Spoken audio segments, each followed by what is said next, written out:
The Shadow Court was listening, too. One evening, as Alima walked through the palace garden alone, she felt a chill.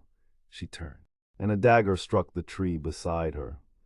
A figure in dark robes stood across the lawn. Alima gasped. She ran. Guards rushed in seconds later. But the attacker had vanished. Only the dagger remained cold, sharp and etched with the half-moon mark. Not her symbol. There's a warning: we see you, we are near. Later in her room, her hands shook. For the first time, she felt fear crawl under her skin. But she also felt something else: resolve. They want me to stop, she told Tano. Well, do you? No, she said, steady now. The truth is already out. One dagger won't stop it.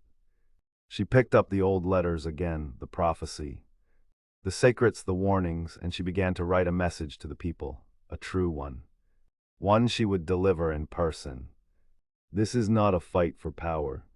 She wrote, it is a fight for light. For the voices lost in darkness. For the stories buried beneath lies. The time for silence is over. And when she stepped away from the scroll, the sky above the palace cracked with thunder. Because truth, like a storm, was coming.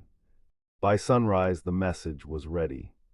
Alima stood at her window, looking over the city of Daram. It stretched wide and golden beneath the morning light. Rooftops glowing like fire-touched stone. The river sparkled in the distance, and the markets had just begun to stir. She held the scroll tightly in her hand. Today I speak not as a princess, she thought, but as a seeker of truth.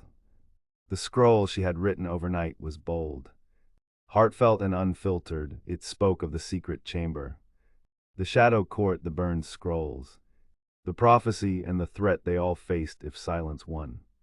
It was the most dangerous thing she had ever written.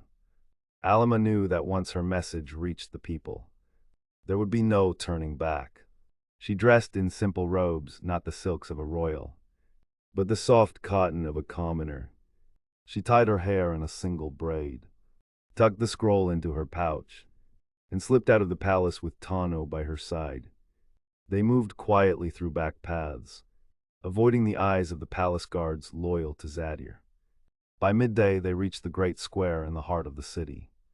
It was market day. Crowds had gathered: merchants, travelers, beggars, elders, children, the perfect moment. Alima climbed onto an old stone fountain. Tano stood beside her and struck a small gong 3 times. Gong, gong, gong.